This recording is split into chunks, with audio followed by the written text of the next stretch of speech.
vient d'écouter pour la 19e fois le trailer de Star Wars 7 The Force Awakens. Oh my god, ce film va être monstrueusement bon. Ça va être génial.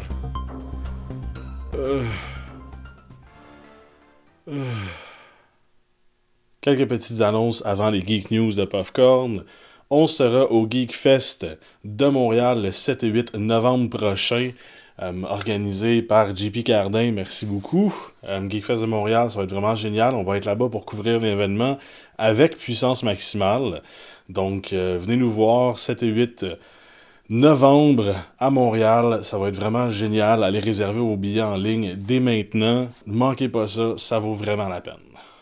Donc, comme à l'habitude, il y a plusieurs nouvelles qui sont sorties la semaine passée dans le monde geek.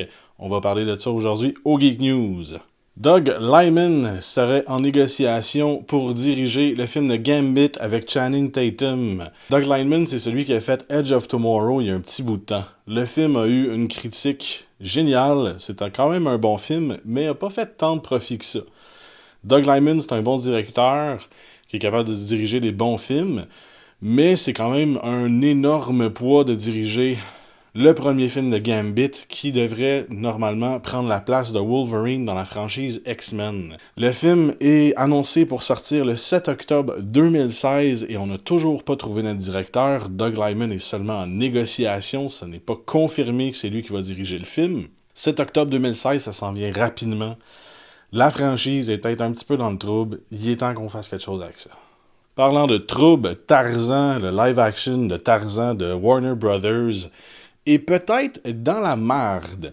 David Yates, celui qui dirige le film, travaille maintenant en post-production, parce que le tournage est terminé il y a un petit bout de temps déjà, seulement les week-ends, parce qu'il a déjà commencé à travailler sur Fantastic Beasts and Where to Find Them, qui va être la nouvelle trilogie dans l'univers de Harry Potter. Donc David Yates travaille seulement les week-ends. Il regarde des footages de post-production seulement la fin de semaine pour donner des directions à l'équipe durant la semaine. Le film de Tarzan a déjà pris beaucoup de retard et va en prendre encore un petit peu.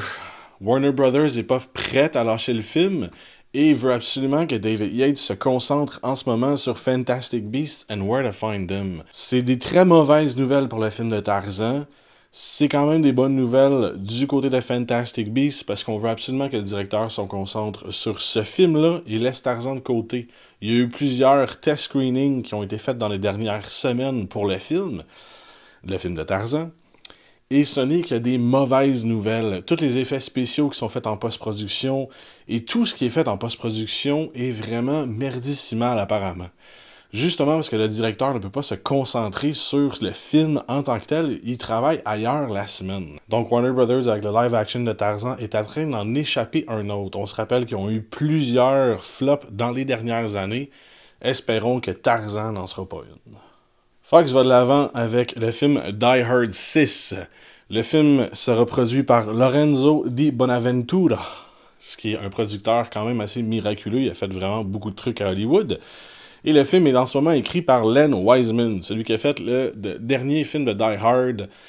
Et il va sûrement diriger le prochain film de Die Hard, ce qui est Die Hard 6, Year 1.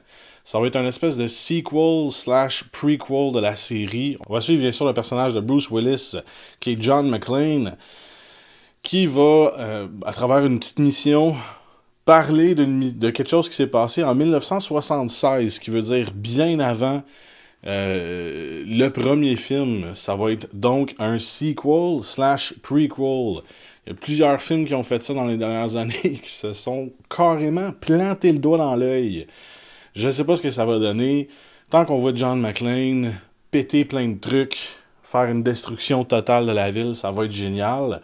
Mais ça serait sûrement en même temps pour passer le flambeau à une autre personne, un autre personnage pour jouer John McClane. Parce que Bruce Willis s'en vient franchement vieux. Et le dernier film de Die Hard s'est très mal passé. On en a tous entendu parler de la part de Len Wiseman puis de Kevin Smith. Ça a été une horreur au tournage. Quoique le film a eu de très bons chiffres, il a fait beaucoup de profit. Donc, est-ce que ça serait une passation du flambeau de Bruce Willis à quelqu'un d'autre? Sûrement.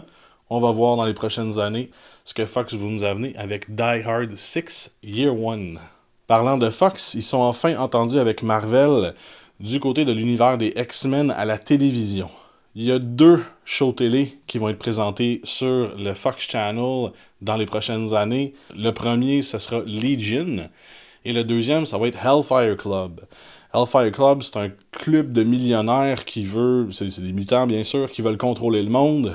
C'est le même club qu'on voit dans X-Men First Class. Semblerait qu'en échange, et c'est seulement une rumeur, Fox aurait redonné en échange des droits de diffusion télévisuelle des X-Men la licence, les droits cinématographiques de Fantastic Four.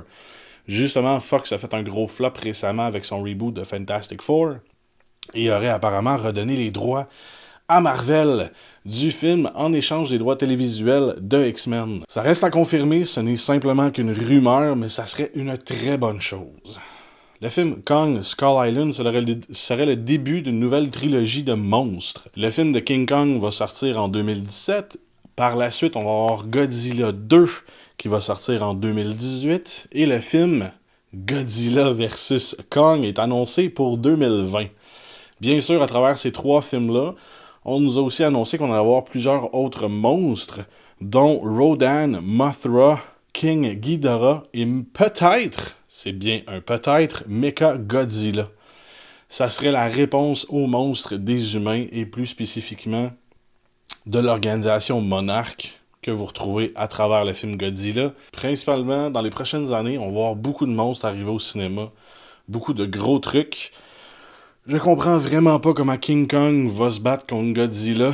Godzilla, dans le dernier film, était monstrueux, énorme, aussi gros que des buildings. Et King Kong, bien sûr, grimpe sur les buildings parce qu'il est plus petit. Donc, on sait vraiment pas ce que ça va avoir de l'air, mais c'est annoncé. 2017, 2018 et 2020, ça va être des années monstrueuses. Rebecca Ferguson serait en négociation pour 2 films qui l'empêcheraient de jouer Captain Marvel ou d'être en lice pour le rôle de Captain Marvel dans les prochaines années. Ces 2 films-là, par contre, c'est des films de grande envergure et principalement, elle a un choix à faire en ce moment. Un de ces 2 films-là, c'est Prometheus 2 ou Alien Paradise Lost, qui verrait un second équipage aller à la recherche du premier équipage, l'équipage du Prometheus. Bien sûr, dans ce nouveau vaisseau-là, il y aurait une femme capitaine qui serait jouée par Rebecca Ferguson. Le deuxième film, c'est le film The Snowman avec Michael Fassbender, encore une fois. Ça serait une espèce de thriller détective. On va vraiment à la recherche d'un meurtrier en série. C'est quand même un film qui a un ton généralement différent, mais c'est un film très profond qui est tiré d'un livre vraiment génial. Est-ce que Rebecca Ferguson va mettre ça de côté pour jouer Captain Marvel ou est-ce qu'elle va jouer ces 2 rôles-là? On vous tient au courant dans les prochaines semaines. Le reboot de Universal des films de Mummy qui est annoncé pour le 24 mars 2017 a eu une très bonne nouvelle dernièrement. Quand même une bonne nouvelle, je sais pas si c'est une très bonne nouvelle, mais Universal considère grandement de remplacer la momie comme on la connaît par une momie féminine. Ça pourrait éventuellement tout fucker ma sexualité, mais bon, le film est annoncé pour le 24 mars 2017 et un deuxième film dans la lignée des reboots de monstres d'horreur sera annoncé pour le mois de mars 2018. Universal commence un peu plus à plonger dans ces très vieilles licence, si je pourrais dire, pour ressortir de vieux films, faire des reboots et ramener certaines tangentes au cinéma, dont les films de monstres d'horreur. Fox a acheté les droits de Escape from New York il y a quelques mois et maintenant aurait trouvé quelqu'un pour écrire et peut-être diriger le film, ce qui est Neil Cross. C'est celui qui a écrit la série Luther qui joue en ce moment sur Netflix. Bien sûr, plusieurs noms étaient attachés pour le rôle de Snake Plissken depuis... My God, des années et des années qu'on parle de faire un remake d'Escape from New York, mais Fox vient d'acheter les droits et les noms qui sont encore attachés au projet sont Gerald Butler, Charlie Hunnam et Carl Urban. Franchement, je verrais vraiment Carl Urban sur les 2 autres, quoique Charlie Hunnam pourrait faire une très belle job, mais Gerald Butler commence à se faire un peu vieux.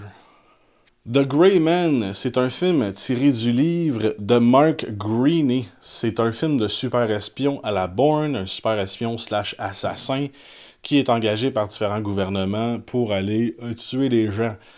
Le rôle est attribué à Brad Pitt depuis le début du développement du film, mais maintenant, Brad Pitt serait remplacé par nul autre que Charlize Theron.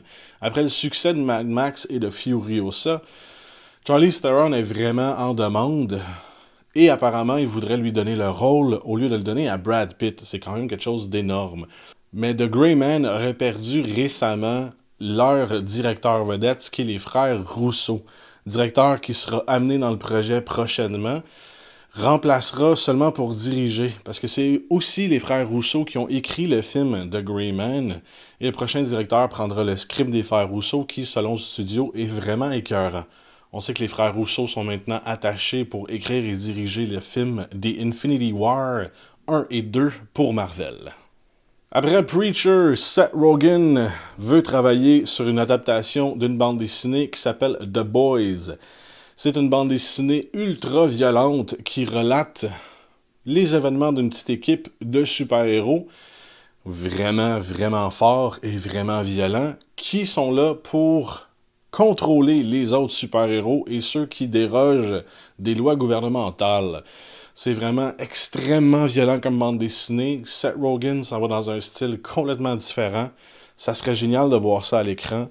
Une série télé qui serait en développement, peut-être chez AMC, on ne sait pas encore. On sait que Seth Rogen parle en ce moment de Preacher avec AMC.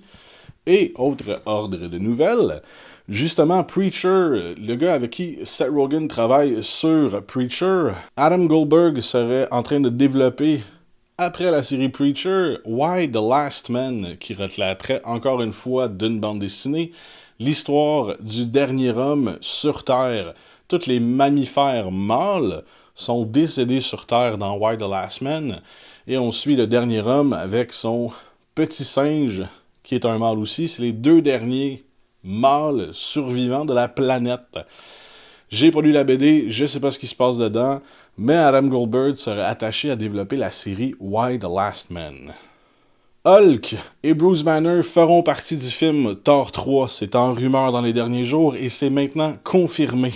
Thor 3 Ragnarok est écrit par Christopher Yost et apparemment le film est tellement sombre et un peu post-apocalyptique qui ont décidé d'amener un directeur qui s'appelle Taika Waititi, qui est plus connu pour ses films à tangente humoristique, pour amener une touche un peu plus légère dans le film très sombre écrit par Yost.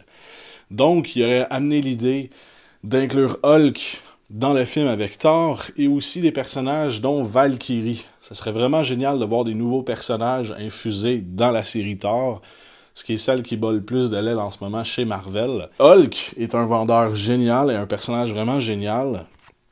Ça pourrait aussi l'amener dans l'espace, chose qui serait vraiment cool parce que ça pourrait amener à Planète Hulk. Ça serait vraiment cool éventuellement d'avoir un film de Planète Hulk. Et si on amène Hulk avec Thor à Asgard, il est déjà pas loin. Steven Spielberg fait beaucoup de farces dernièrement, mais donne vie à une rumeur quand même assez intéressante, qui serait qu'Harrison Ford reviendrait pour le prochain film d'Indiana Jones. On sait que Kathleen Kennedy a confirmé qu'un film d'Indiana Jones est en développement chez Disney, mais qui n'aurait pas attaché de date encore, ou n'aurait même pas en tête quelqu'un pour écrire le film, sont seulement en train de considérer qui on pourrait prendre pour écrire le film et aller de l'avant avec ce projet-là. Steven Spielberg, bien sûr, dans sa rumeur, dit qu'il pourrait diriger le prochain film d'Indiana Jones si Harrison Ford prend le rôle. On aimerait voir un nouveau prendre la tête d'Indiana Jones. Chris Pratt voudrait vraiment le rôle et il y a eu plusieurs rumeurs dans les dernières années que Chris Pratt serait en considération pour les prochains films d'Indiana Jones, mais c'est juste des rumeurs. Il n'y a eu aucune nouvelle de Kathleen Kennedy ou de Disney à propos d'un rôle de Chris Pratt pour Indiana Jones, mais on verra comment ça va dans les prochains mois. Jessica Chastain, ce qui est une super bonne actrice, voudrait jouer dans un film de James Bond, mais Elle ne voudrait pas jouer une Bond girl, elle voudrait jouer une vilaine dans le film. Ça serait quand même assez intéressant de voir une femme vilaine dans un film de James Bond. On sait que Sam Mendes, avec Spectre, qui va sortir bientôt, ça sera son dernier film de James Bond avant de passer à autre chose. Donc la série va prendre un nouveau directeur, peut-être même un nouveau James Bond, mais Daniel Craig, dans son contrat, doit encore faire, je pense que c'est encore 2 films de James Bond, mais il n'est pas obligé de les faire si le studio ne lui demande pas. Est-ce que ça pourrait laisser de la place à un nouveau directeur de rentrer et de donner un nouveau ton à la série avec ou sans Daniel Craig? Peut-être aller vers quelque chose d'un petit peu plus de notre époque et mettre une femme vilaine, ça serait vraiment génial. Dino Riders. Et oui! L'émission cartoon des années 80 qui mettait en valeur les Valoriens et les Rulon qui voyagent dans le temps pour se battre pour des ressources dans la préhistoire, est en développement par Mattel pour un prochain film. Et oui, à cause de la popularité de Transformers et de Jurassic Park, Mattel s'est dit, si on fait des gros robots mixés avec des dinosaures, c'est sûr que ça va être un succès. Effectivement, j'adore l'idée.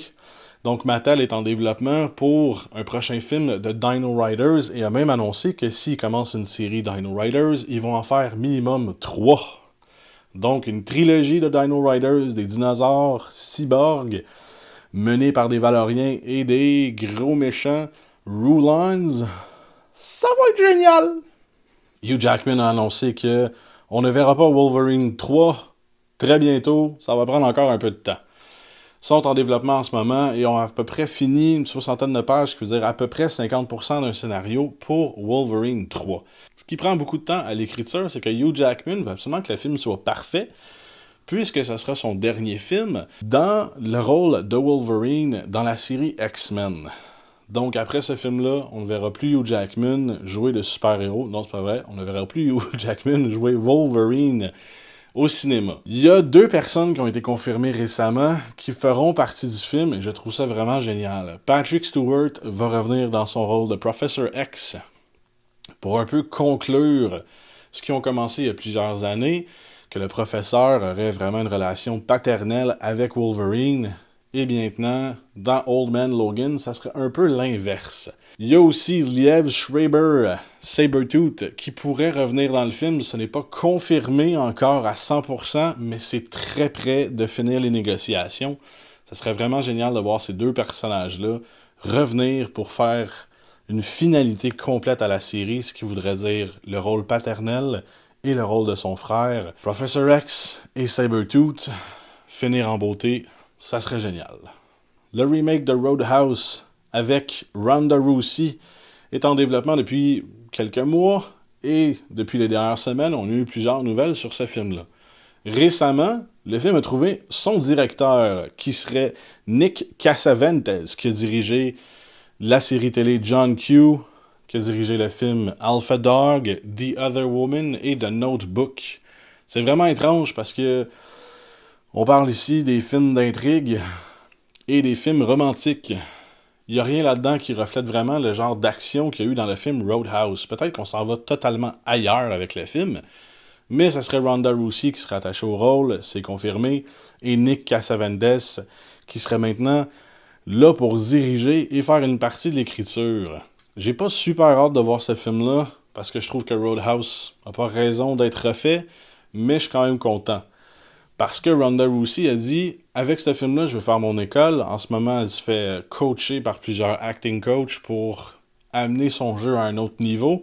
Et Roadhouse, ce serait en fin de compte un gros 2 heures de tape qu'elle pourrait fournir à Marvel pour leur dire, écoutez, j'ai assez d'expérience pour jouer Captain Marvel, donnez-moi le rôle.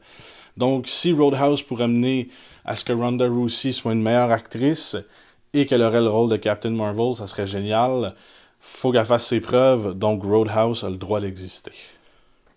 Lionsgate est en train de développer un film tiré d'une bande dessinée, encore une fois, qui s'appelle Z-Man. Z-Man, ça se passe dans l'univers de zombies de George Romero. Ça se passerait en 1966 avec les 2 agents spéciaux Stewart et Clancy qui seraient envoyés par le président pour enquêter sur une épidémie de morts qui reviennent à la vie en Pennsylvanie. L'épidémie commencerait donc en Pennsylvanie dans le film de George Romero. C'est un film qui va suivre les deux agents gouvernementaux qui vont aller trouver la source de l'épidémie. Le film est en développement. Bien sûr, le script serait facile à faire puisqu'il va copier la bande dessinée. Dans les prochaines semaines, on va annoncer des directeurs et peut-être même des acteurs. On attend impatiemment de voir un prochain film de zombies dans l'univers de Romero.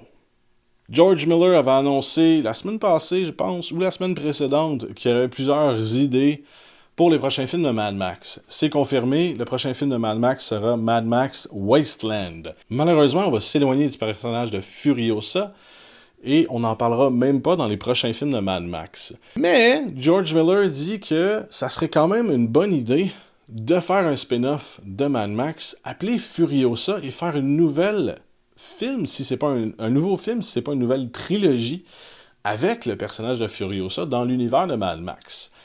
Ça serait complètement différent, puisqu'avec Mad Max, il veut aller voir un peu l'aspect plus religieux d'un monde post-apocalyptique. Avec Furiosa, il dit qu'il pourrait aller explorer un peu plus l'aspect monarchie et nouveau gouvernement, parce que dans la fin de Mad Max, Furiosa prend le contrôle du Wasteland. Ça serait en discussion, ça serait pas en négociation, c'est juste des idées qu'il a lancées comme ça, mais les studios seraient très réceptifs à ce que George Miller est en train de dire et pourraient éventuellement développer une série Furiosa, un spin-off dans l'univers de Mad Max.